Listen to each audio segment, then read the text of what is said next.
tubadde tulekana ebintu nga tebigize because this is not a government policy. We defeated a government policy. This one they are given money. Era buli TV gyenvuddeko ne radio bali nteekako birango by'abafu nze habi nkugambye eyo TV the top radio balirangako birango by'abafu, NBS balirangako birango by'abafu. And we shall make our own television. Nefe chitugamba tigwe kasoli omugoyi wosu byobusika abawagizi bange temubibeerako tutambule tugende omukazi agenda n'abaana we mukazi ayina n'abaana tafiira mbufumbo anti mumusazeewo. This is the corruption of the willing. Tugenda kuwaba petition yagenda kunnawolovu, petition ya koti yagendera ku nfudu, egendera ku kikere etatukanga mu koti. They cannot. Nabaga mu Uganda. Ndoza President Museveni yeka mu government yasola okuwangula omusango gwa defamation teri mulala. Libel defamation lwakya bakubuuza are you defamable? Ku mpapula z'amawulire ziwandiikiddwa zonna are you defamable gwe? Ani atali mbuli atali musikanda. Are you defamable? They cannot pick the courage to go to court. Babakanga bukari nebakuba amasimu mbu eri bamujjeyo nze nziggalawo ate buli gye nzigaddewo tebaliddamu kundabako. Era agasajja gagamba gatula ne kalisa negamugamba nti omusajja tasobola kudda. That man is super arrogant. He cannot go back. TV ne radios over the bazikugobyeko bugo oba gozeego eyakalisa twatula mu meeting ne muga nti tujigale omanyi babalowooza hapana no uwa nze nejijjawo bano nalimba adda omukisa gumu nti bayitereze ensonga za manageri Ssennyonga bwandabanga mu lujjalo mu compound ye amanyanga nti bange nti kitange bamulabyeko wa Ssennyonga ngazoku bwandabanga mu compound ye mu lujjalo amanyanga nti noonya kitange bampadde amawulire kati asabira wa Ssennyonga ewagaddeyo da kati kuwaita ko mwana omanyi mwe kibakola obubi bwoba waziika ku kitaawo nga ggwe oyina lwolaba abantu abangi noga nti yali boono nga mukaaga omwezi aweze myaka oyina lwolaba abantu abangi noga nti yali boono nedda sema kula wa myaka 20 singa omulimu ogukugwako waliwo lwekyinga ku bank account ng'osubirayo omusaala ng'omulimu gwako ate oba ogujja wa kati ekintu bwekifiisa kifiisi emmere bwekubula oddayo mu ttooyi ononyena gisi Tamale vaye now. Atulisa alijoli na twagala kwa msako wa nafumina abali anybody who is sick who decides yokulia sente ziliye we have a coalition of the willing ate kinyambye nnyo mweche mufano wali zabane bangisima yageze wa Bobi Wine bakubuuza era namulabye bamwita sinze family ya feya jinga nnyo tikwakoledde Museveni nemanyiko libagala omwocha jaja bali bamwokera ki so akasejja kanyingira state house mwekatakola n'entwe yako Tamale future kana abasajja bali bajoga tujirabye kubanga kana abasajja bajoga bano ba Bobi Wine tajja kunjogerako gwani ba Bobi Wine bana abagala bakuba ateka nalaze ku social media kati akatambye nkakubye mbukubye babuli wali atebwe nkola sente babuli ba full scale kati akatambi nga badiscussing boda banenya munabwe okwe nenga kwa wandise story kajitadde mu monitor mbaregera bya Bobo ne kanso kenyi jira nda katono soko tubulire boda na makanisa bikomawo boda zizo zinekizo kyazo kubasiza abana basifuka tomulaba oyo bwakugamba tife twali tulowooza ti President Museveni ajja kukiza ubasimenyi nani zitambuze ebitereki wait kubanze sifa yoba amaloboozi gani but it does the discussion inakyetegeeza kubanze na recording nga president andayogera n'ekitereka mulinda ayogere ku arcade ti arcade tuyino zibba using wakati arcade teziggalwa kuba bugamba nti arcade interest rate yoji kuteko interest rate yoji kuteko nendo bino bya difference bya ku difference bya government yali gambye abakedi kubanga wakedi ya kola feasibility study nga bali mumbe basasula gondiye loan je yafuna. Have you seen these people talking about the stoppage of increase accumulating interest rate? Nidanti umuntu yewola sente yewolera ku rate so banka anti chenkubuli anti muziyimiriza kubatakola nababuuziza nti if I borrowed money to supply milk to the university ekitundu kyange bakikola mu quarantine I have two alternatives to relocate to an area which is free over obutakola until the quarantine is lifted kakati bank esobola okukwata containers zange naki because the feasibility study I gave you was that I was going to get money revenue to pay you from supplying milk. It's not me who has failed. Unexpected event. Failure provision mu feasibility study zibamu. Naina bagamba ti bank ezo zimulaba zirimu ababbi. Ndi ajja okulambula ennyumba yo n'agitegera nti ajagala. Ne bw'olisasula sente tezigwayo kubanga they are in bo nyine be bajagala. Chobola sigenda yo. Me don't have a loan. I don't have an overdraft. Ata hapana. Nzimanyiza ababbi. So kakati bino bya politics wamwe byangu nnyo. Nti Besigye ne Bobi Wine ne Mugisha Muntu baina agenda ya ndala. This is a problem. In Uganda you cannot have an alliance. Era bino byolaba nti neri go ovuddeyo. What type of democratic institution are you building? If solo candidate, so are you going to be democratic if you cannot be democratic in your own parties? Then Mao is better because Mao, according to their constitution, they have to organize an annual delegates conference every 2 years. But he tries. Kakati mubabanga gwe n'abantu bo batya. Toyina delegates conference. Basically ekibina kye kimwegayirira temukubanga bintu ebi. Monitor, you have stopped too low. Monitor. Tukwate standards kastori yakuba ebyobusirwa amawulire tugaleke. Kolo tokula busiru. Nze sikula busiru sisobola kwata sente zange n'engula. Nti pate bag zibe gundi yubusiru. Keri mwana wa P1 nga wamwadde ku editing alupapula ayogerera. FDC yakabale emyaka emeka? 15. What type of journalist do we have? It has a bearing on the standards and the type of good. Take it myaka 2 ndoza. In 20 years you know muntu omyeka. Let me tell you. That will not kakati tolimba bantu nti begging. Kakati nkugamba. Unity is impossible. Why? One in Uganda. Mugisha Muntu's policy is different. Mugisha Muntu does not believe in violence. Mugisha Muntu is a poor man, has no links with the mafia. Mugisha Muntu alikululwe? Yalikululwe. Era yene bwayogera ensite muwulira because you see a type. Tali kubabbi. Mwavu. Tebamuliiko. Mwavu. Bessie was brought by the you call them the Western group. Yes. Era Kasa Museveni yakutte ku center apapala. Nabaga nti Kasa oba oyina omuwala w'omugagga omuhabusagala akole w'omugagga nga yakubbirayo emmere tokkirizanga n'omufunyisa olubuto ofunyisa abalala kubanga bwe banaamugobayo mwenna mujja kubasitaaka mu kazigo. So it is not in your interest to impregnate her. Because it will be cutting off the supply line. Besigye does not condemn corruption. Besigye is a medical doctor. Besigye would have accompanied Ngandi Mugezi, the Doctors Association. The Medical Association has passed a verdict. Parliament also is touring the whole country. What's their verdict? Do they differ?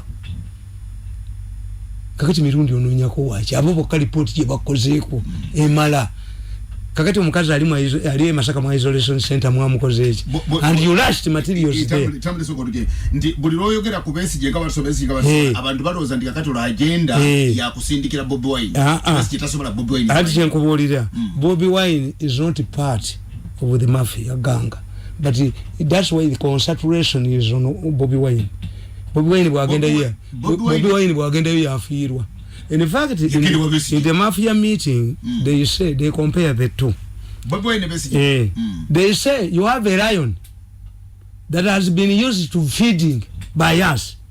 Whenever it tries to cross the bridge, we give it more meat, and it's settled. And you have another person who wants another lion, imagine younger lion. For it, we have not been feeding it. It is not used to us. And it is determined, and like the old one that is fed on meat from us, we have a younger one. But sajja bagezi batula nkugambi Museveni tabasobola. But how come ntigomu ekagoba sobodde? Ebyuma byabalema baleta zooming nekuba kano kaji kubate kati babasabye dola emitwalo emeka 5 okujizaawo $500,000 anti zooming bekweka kakati satellite gundi wekweka otya satellite kati iramba kwatanga bwenjakala kubanga zoom yafudde basekerere ya president you look what his excellency his zoom's capacity is just bagambatya it has a small gund, it has a small resolution. But ours we can accommodate 40 people speaking at the same time. Nene bera anti miso nange muba munyangu yiriza omulimo. Okay. You have a lion that is used to being fed, but you have another lion, and imagine a younger one.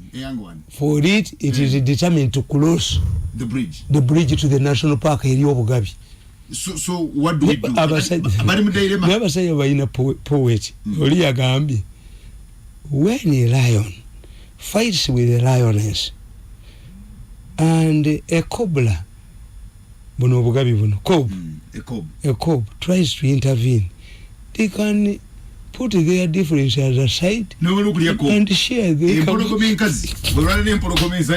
akagabite katasa kwaka gabe wakayingirawo zito muri mwanyi no obwongo who is the lion and who is the lioness muri mwanyi no obwongo basajja bayi no obwongo baga Mirundi has defeated us, and the rule, the military rule is that the Vangus cannot write their history.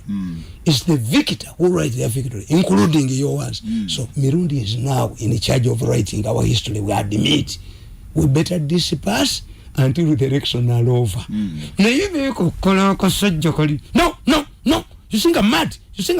I'm desperate. I'm losing property. Kakati nkugamba nti Bobi Wine atunulire enkobe z'ebu sitema n'enkobe z'okukaluma. Tezikyadda mu national park zife enjala zo zimanyidde kulebeeta bantu menvu.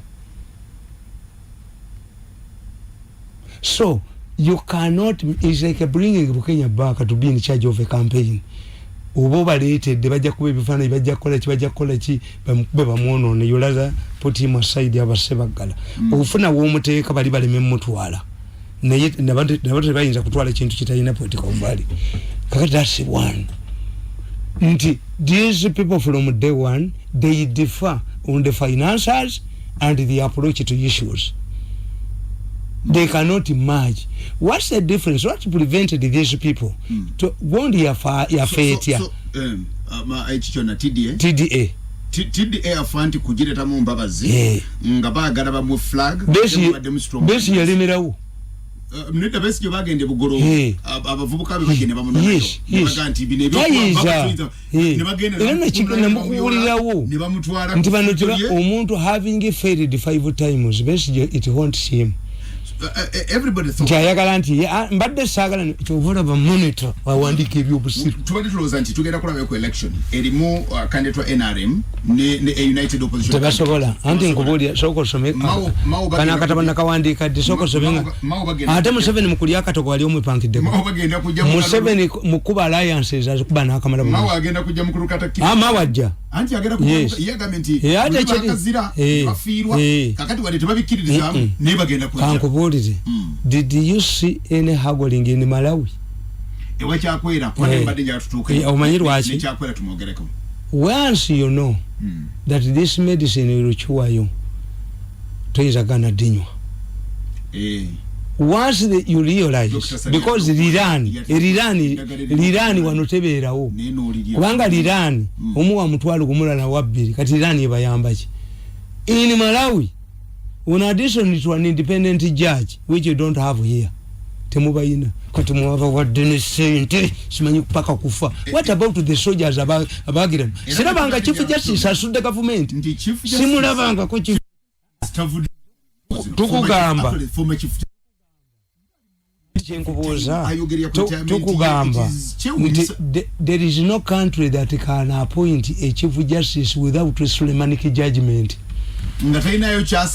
Twakijja mu Suleimani judgment ki abalamuzi bawe ezigwa mu kiti kya Suleimanic. To become a chief justice in a country you must have a Suleimanic judgment. Ani ajirina wano no mulamuzi chewa na ina Suleimanic judgment. Soma awo tugende nera bali yakubuza nti former chief justice ngali nnyo mawuli retirement kweka chewunyisa ante chepya aliseye nti n'abafu ne bwemba nfudde. I've never seen a chief justice toppling a government. Me nze mu budget yange temuli ba lawyer. You can only drag me to court. Nze ba lawyer bange balala nnyo. Ekitabo kya Tamale nzebenzikiriza mu birala yakiwandikanga na kusomwezi 2 mu April 2017 yake Saturday jise. Who keeps Museveni in power? After analyzing the above, the question is why the opposition in Uganda has failed to defeat Museveni. My observations are based on 3 factors. In almost all the African countries. In almost all African countries where the incumbents have been defeated, there are 3 remarkable factors. The opposition is fragmented. In many African countries, political parties rotate around ethnicity, which renders efforts to forge unity against the incumbent impossible. In addition, the opposition lacks money to survive and only resorts to being moles of the regime. This means that the incumbent in such cases controls both his party and the opposition. This is how President Moi maintained power for 24 years in Kenya. However, when Moi picked Uhuru as a political novice, the opposition picked Mwai Kibaki as a candidate because a Kikuyu could not vote for a non-Kikuyu. Number 2, another important factor is where the opposition has mobilized the masses against a rigged election, where the incumbents refused to concede a defeat in such a case like Yahya Jammeh of the Gambia. Number 3, the third case is where the army has intervened to remove an incumbent from power. An example of Burkina Faso fits in this case during which the army played a very big role and ushered in a new administration. The same has applied in Central African Republic, where foreign intervention has paved way for a new regime. And number 4, finally, the death factor can also stop the incumbent. Unfortunately for the Ugandan opposition, all the above factors do not and have not applied. Uganda's situation is very unique. I have always compared Ugandans to a divorcee who has almost seen it all. In the mid-80s and 90s, a political wave of change swept across the African continent, ridding of the single-party dictatorship in which, with each being replaced with a multi-party system. Surprisingly, Uganda remained an island. The North African Revolution of 2010 did not affect Uganda either. The question is why? Because Uganda's history is unique. Ugandans went through the UPC Kabaka struggles of the 1966, the Idi Amin Madras regime that left 1 million Ugandans dead, the military juntas, and finally the NRM taking over power in 1986, which came up with the innovations I mentioned above. Such a people are not excited about change, and that's why the saying goes, which carries the same meaning as a bird in the hand is better than 2 in the bush. These are very popular. Thirdly, the opposition in Uganda is dominated by people from Western Uganda who have turned the battle for leadership of the country into Banyankole Kweterana Cooperative Union. After 30 years in power, it would be political naivety to expect that another Westerner would take power. This would mean that one region once retained power for 50 years or so. This situation renders the presidential bids of people like General Mugisha Muntu, Dr. Kizza Besigye impossible because from the other regions, it will regard it as sheer arrogance.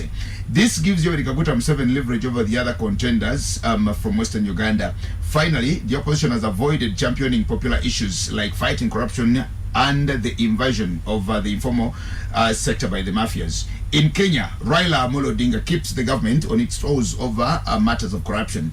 In Uganda, it is the opposite. The opposition avoids engaging in battles against corruption simply because they are the beneficiaries. What's more, high-ranking members of the opposition served under Yoweri Kaguta Museveni's government and therefore share the mistakes of the regime.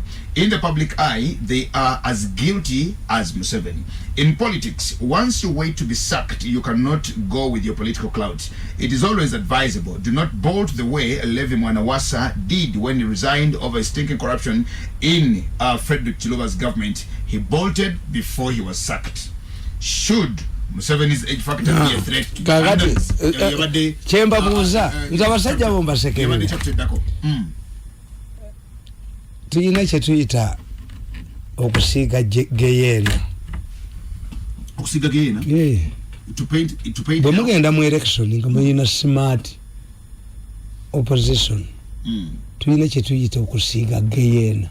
Geyena nemukisiga mutya? Sajja agenda n'afa. N'agenda mu ggulu. Ne bamugamba tuyina chambers 2. Naye okugenda okusalawo gy'olaga osooka n'ozirambula zombi.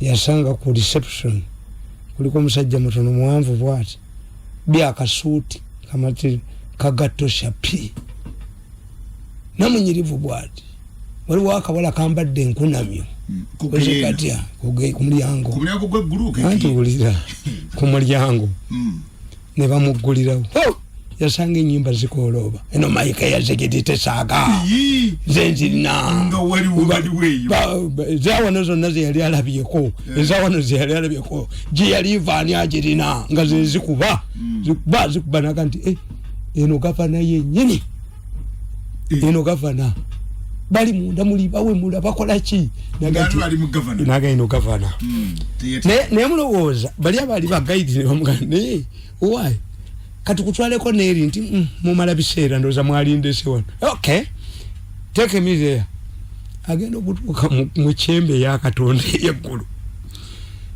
bwe tufa byonna tubireka naka bino byantama bali ku nyumba zadde bino zine kunsi nali sisoma bambadde engoye njeru bawombeefu bulungi bebaza Katonda naga nti eri mu gavana gye muba munziza n'erinnya nzize nalyo yakutuuma gavana bagenda omuzzayo nga gwe yateesewo omuvuka ayambadde akasuuti akalungi akyaliwo Luciferi nga wali n'endevu ye n'embooku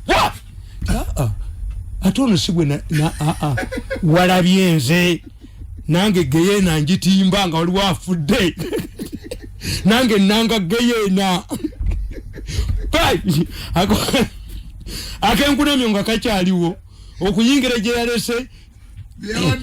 yalese mayike ya zigidi yalese gye yaliva yalese nze nzirina ng'emboka etokota butokosi ewabadde ebidongo baga siwe wano baga nti Luciferi yamuganda gwe musiru eno si gavana nange ku geyena ngitimba kakati boba politician yenna atasobola kutimba geyena talina gyalaga era mugenda balaba abatimbi ba geyena tayogerangako mu palamenti ajje nti munzizeeyo oyo mutimbi wa geyena. You don't have anything. If you cannot okutimba geyena mu politics okulimba omulonzi toyine gyolaga kati abopposition ba Uganda tebasobola kutimba geyena. If you want to defeat Museveni nabagamba nti obusamiza obumbulaba omusamiza akugamba nti oyina okuba n'embuzi ya ddungu yabitanga byeru na biddugavu naye abaana bano abali wano ku mbuzi waggulu kyebakola abasamize anti bagikuba langi wano mu Kisenyi bugende nakasiro bagaye nti njagala enkoko ya Lujumba emitwalo egi bagirina anti ya Lujumba kitegeeza brown kigambo kya Lutoolo enkoko ya Lujumba kiba Lujumba y'abaana Lujumba brown kigambo kya basamize babikoyini nga temwe mbimanyi. There is nothing I have not investigated because I have creating the time to write my books. Those ones. Has anybody been paying me? The Muyenka Muya family, even NBS was not paying me. Nobody pays me. You get to cut you off, you don't affect my budget, my financial resources. And in fact, I get more time to use more useful things. If we want to defeat Museveni, be more Museveni. than Museveni. Margaret Thatcher yafuga bongeze myaka 10 nga bano bali kugundi buli kubanga ndabaganda Museveni kyakuwa abakubira ina reverse psychology. Reverse psychology kitegeeza ti omuntu akutega nokola ekintu naye nga ye akifunamu. Ntikati look they are a man ranga me wamo okulonda bakuongezezaayo nemugandi ngola mukachiko kabya kulonda nze muganda kobe muganda ngene obuze ekyo obusiru sikifuula kigezi. Don't ring my number, go to the electoral commission. Abuza electoral commission kubanga nti bagalanye kupola kola amona abao akolo tonsasula anti bannange no Mirundi has no time. Have no time. Nti babere je basekedde yeshimalo begeche you can't work there kati gwe yange gitwali bajikuwe kuba nyina amagezi ngagange era baleta ruwo musana and you don't know why they are advancing ruwo musana is marketed by forces ezikuba Museveni. It's very dangerous. Romusana is very dangerous. Bobano balowoza nti bwabwe ba mafia tebabala. Romusana ekimulese kimu agenda kubasa kando za government zonna. Naye nti ndozera kati gwe boyogera siku bano tebamutegeera kubanga obutabala bwabwe nze ne Romusana tufaanagana. But these people tebasoma psychology. Mutumu jono katumateka wana. Sema kimugala bana enkutta. Tewali genda ka myaka 7. Ate fayi nitonyita kutula namu mu meeting emu mwatira mu munne. Gwe boyogera bulunyi wa Museveni. Sagala kifo kya government. Kubakati mbayo yali badda nnumba. Bali badde balakabwambayo. Siri wansi wamwe. Yifa mwana advisor gutumbayo. Kwani mbayo naye ine bizigirabi. Nti all of the other DCs we are given 56 million. Baba wako 17. Lwachi bote. Endala bazi bawa. Ba RDC. Nti katigende kwamba yo nti nchoge. Mbayo ne bwankubira simu. Ne muganti nze Tamale Mirundi mugama wrong number. Why should Mbayo ring me? Am I under any minister? Echo nekitegeera. If we want to live your liberties, get married. If you want the mafias to humiliate you, remain in the government. Olumaro kubasente bane baduka. Tofuna mulimo gonna mu government. Barikane ekintu kya mafia Tamale. Twakwata mulimo gonna bwe bakujoga gende ebuwo. Government like efuga mafia. Omuntu omulala yenna anaddako after President Museveni. Asobola containing us. Museveni abayambi yabayise mu meeting. Na prevailing over. Kubanga what they don't know. Na prevailing over the mafia. Why should President his brother come out to compete? Nemwala wakutesa. Who is the president's brother? Kitegeza they don't have an internal mechanism sembable. Eraze bangu bechifana inono omulala yali abadde chairman wa kakiiko akanonyeza kuteesa obululu. Yaleeta muwala instead of thanking him. Kakati nzenge yasoma psychology. Brother wa president tayagala kwesimba sembable. Brother wa president is protesting loudly to his brother. Fetuuza hii mwana wa Mirundi abati mmere. Protesting why? Mugado tabayamba. Atenga abaana abo nzimba mbadira mu wansonga. Nti okusinza kubuna obubbi buno bugenda okudduka kana akawunyonyo nakano obubbi obukana katukuba mawulire ne katuonoona buli bulungi bwo bujja kutuka bwina mayumbe South Africa. Whom were you convinced that Museveni's brother but I did not benefit from his regime? Tukija kwa changu bajja kubokera wanunga bali badduse. That's why the president called them and prevailed over them. This man you want me to arrest, I will not arrest him. I will not stop him. He's helping you. He comes the situation. Naba ababya bachogera bagambi mbofo no pondo izeke motorcycle. You have to kick it 10 times. Okusobola okukola ogwaka. Bagamba kana akasajja anti kali emotional. Bekabera emotional n'obubbi bwako reasoning egenda. The only man we should take with care oyo Mirundi. Ababbi. Yes. Nera ebimu bwe babyogero ino okumanya nti nabo boogera bamanyi nti mbali mbawulira. Ndi bakulekera era bo bagambye nti atukuba naye ekirungi kyayina tannakuba dangerous part. Kakati gwe bw'oli mugezi ogenza ku regulated channel ngene yammwe bwojingo bako nengenda ku social media mfunya ko ne send mbakubo kamala kakati ngabo olaba mutabali wange timutani wako kujoininga Bobi Wine is a protest in the family mukazi wangu ogenda mu DP is a protest in the family they have humiliated you bobo chali nabo gwesigala nabo kubanga bote bategera bo bakubuuza nti oba mu 7 gwokolera ate bano bakola batati TV ne radios za abantu muminja kubera n'omuntu nga mulokole naye ngene ekikono kiri eno bamafia bakuwadde sente kalisa bamulimba 3 billion za kuinterpretinga budget billion 10 ziriwo nemugamba kalisa olugero lwa billion 10 lwoyogera nzindu manyi njemba dentu baze tiranze ninga na yazifunye abala bagamba mbwa ajja kudda manager siri senyongo kunda bamukompound ye I will be looking for my father ngabanga nti wasomera can't I make my own station chembuza muloza I don't have money to make my own station. Why would you be looking for your father? Yeah, it is an impossibility. It is an impossibility. You never see me there. When this pastor senyong sees me in his compound, I will be looking for my dead father ngabanga nti yazukidde jasabira atende ninga mbizi mpeta embizi teweta bwe kikwata okuleka ababukana embizi teweta embizi ina advantage wegiregere yudi embizi teweta nawe siweta atete advance hapana soka akati bana Tamale njagala kuwa kusima tuliza alijo tewali bana abasajja tebasobola kwegatta nedda kankubuli abasajja bana bujinga bwabo bani abobola babe bibina bajinga today they are converging at the electoral commission. What the omusajja wa electoral commission justice yes constitution egamba ki 66 article 66 emugamba nti kasebange buli nakuchukuma abiri yenga balona ko ekyokubiri constitution yagamba ki ku kulonda kwa president anti emubalira constitution yagamba kulonda kwa president ti president wa Uganda bwalimu okuteeka okulonda under any gundi circumstances obuyinza bwa speaker. To avoid this you must have a referendum bachogerad Bessie has the largest political party in parliament. Bobi Wine abadde party kakati what were you doing? So Bobi Wine tugenda kuvuga motoka za mpaka eyiyo wajigalide ku lunaku lw'empaka n'osanga empira bagibbi. Do we suspend the competition because of you?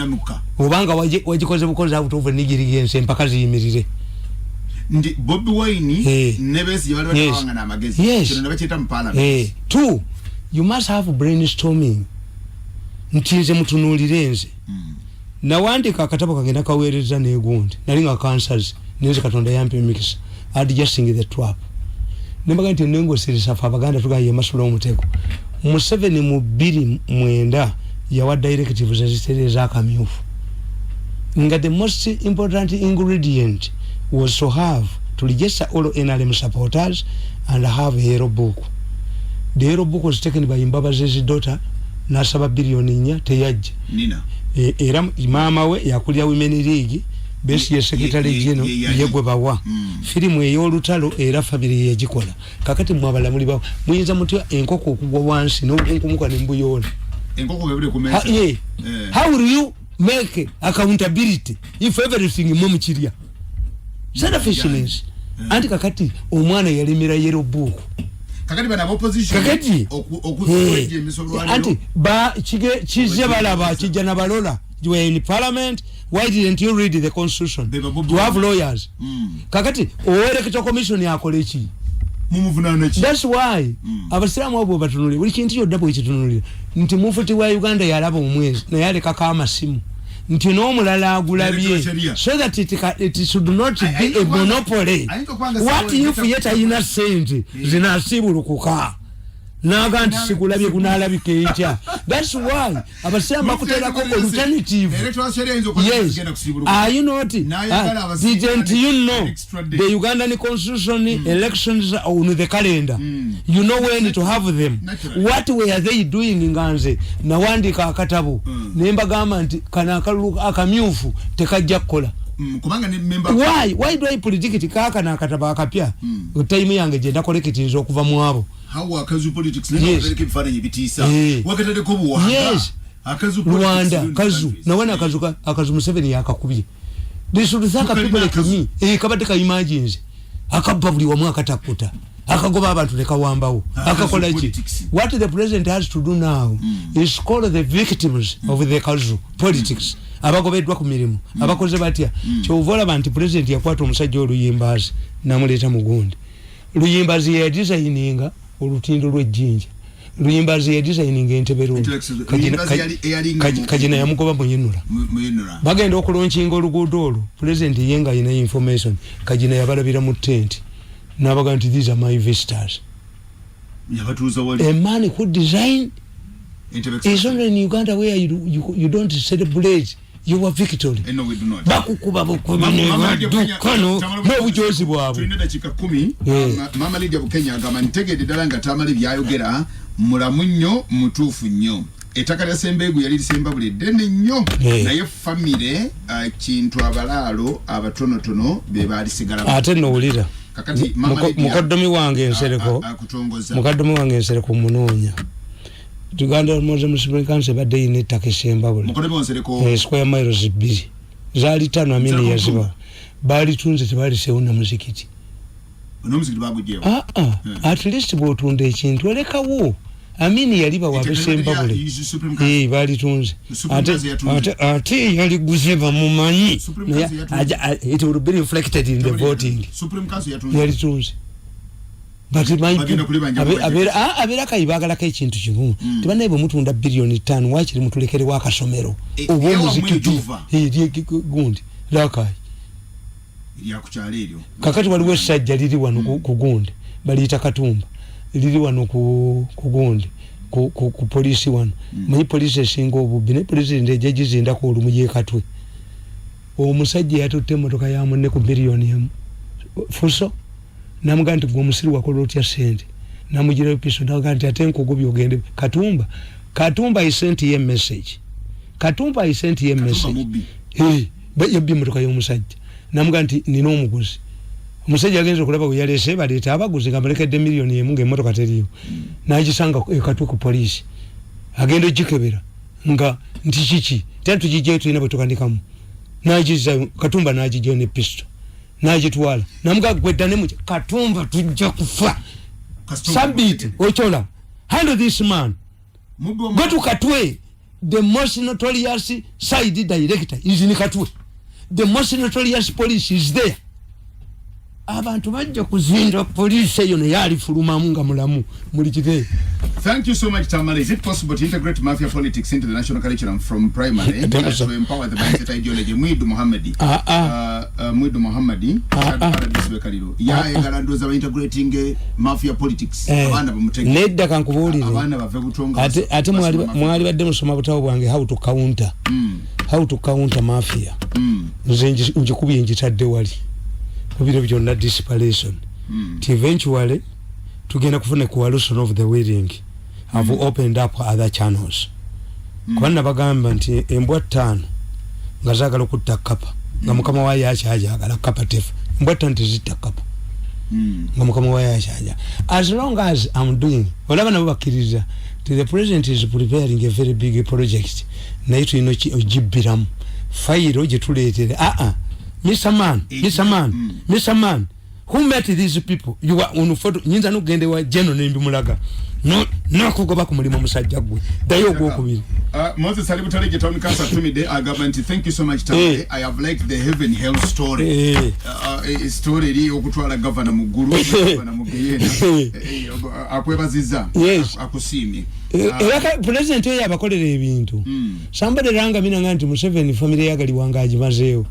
Nemugali muganti nze mba kubera mukyala gali wangu nali baziza president okamala why ate go badde ovuganya naye yo akiraivu bamuwadde omulimu is she going back gwe baka omulimu ku secretariat wa Nyoto ate aliddayo neba nange politics bange nti wa Nyoto aina ekitongole mwakolera nga bamuwa miliyoni 5 omwezi mba noonya ki mu politics mwatu kirala nange Wanyoto mumanyinga kati nganze with my arrogance togena byakujo kati ogamba ti cabinet yataddewo constituencies empya mudde mu kya UPC who creates constituencies? The criteria is clear. Every 50,000 people must have a constituency.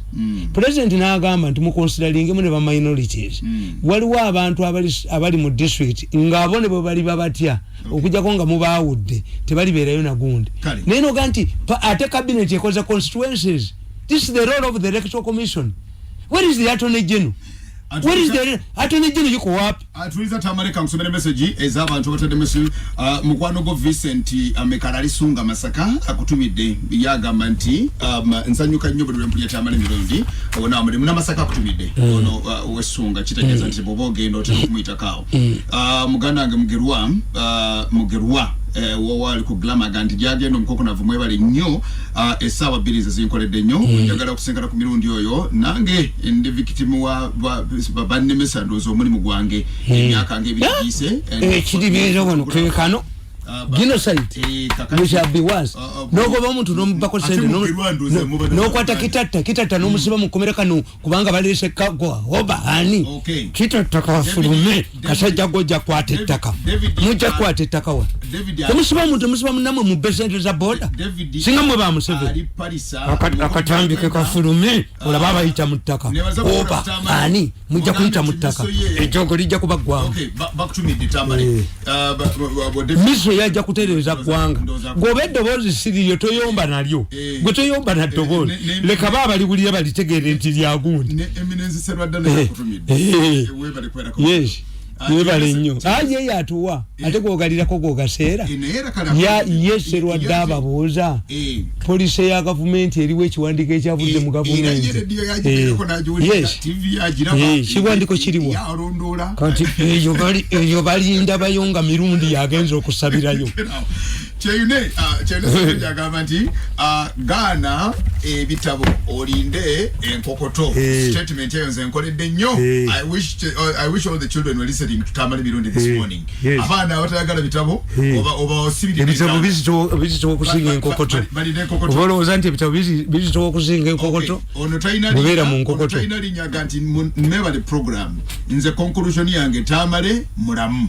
ayenukola kibuzo kiri omukuku navu mulamu yagamba nti kubyawulidde omukuku navu mulamu esabo twagala kwebaza wabali nnyo balidala obudde butudduseeko senta musonda jakutumide agenda kwesimba olubaga ali mu lubaga councilor 3 wono wanaga nti musabire anonyo obukadde bwobo bulinga amakulu ate kakati babyogera anonya asatu baana President Museveni yabagamba kwesimbawo President Lukabwe agamba nti nebaliza his eminence for the one extra hour yatweredde omukuku navu fetuli musanyu wakusanga mutume kumwebaza yes mumwebaze nnyo balika tubagalire buli amesinga up neyiye mujeno ekifite enko kaliyeko Babuloni ngakigudde Babuloni muzidduke zi Babuloni muduke Babuloni muzidduke muduke Babuloni ngazigudde Babuloni Babuloni ngazigudde wegala kuingira mukwaya Thank you so much for the program, and I like the extension of the program. Nze Chisembo na yakutubide asaju senyo mukorebe wanga smani wasalirwa government yo analysis is always very honest wadenga opposition ine ya dadi kakati muogera ki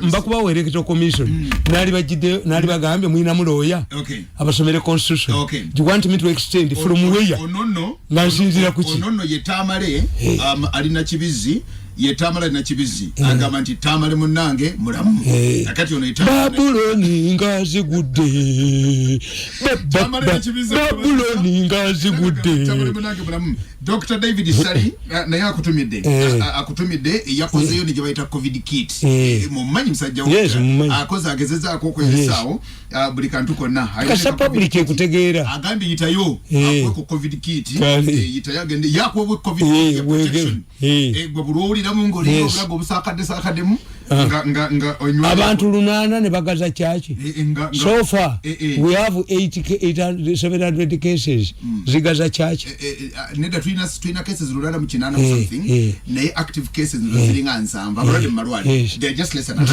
zigaza they are about chonyambye kekira Ondazenti ne church kati. They fear. No, the mafias fears. When you open up now, when the churches have been distributing relief, the question, the pressure, Mirundi will get other Mirundis. It will now an organized attack to demand accountability. Tamale ogere bigambe bisemba tuve kompobudo wa tuseko watu sebeka tonda tuberewo ye choice yenyini kati imagine singabo awetu balabira abasamire ekironga ba pastor wetu balabira nti bwe wali badde kukozi ki eyambe gwanga obeta yamba gwanga wetu kulabira fetu kulabira ku mikutu jammwe tetuli balabira ku byambalo byammwe ane bimwogera fetu balabira ku mikutu jammwe emikutu jammwe je mwateeka kati ekibala gensi. Or you are honest, where are you? Are you on the side of the anti-corruption crusaders? Or you fear? You are captured. Hey, is it a captured church? What type of church is this? Each about Katiba Jajingi. Atena Bokan Kobori. Katichaka Jagadisa Bachi Kuraba Gendayo.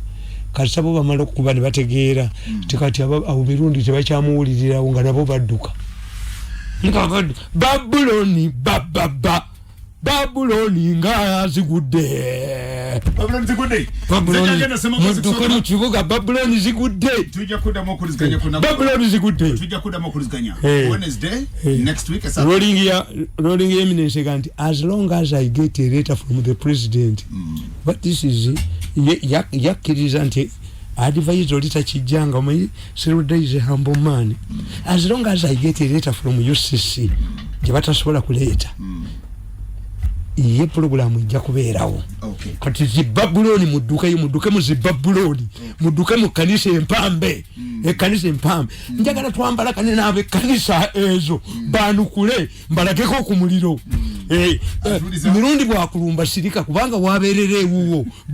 byabakuganalinzeko Mirundi tapolovoking Mirundi kanirwa intwe trap nakubanika amagulu Umukoko navo Tamale Mirundi kubaka kati DPA ina minister aji investinga mu in future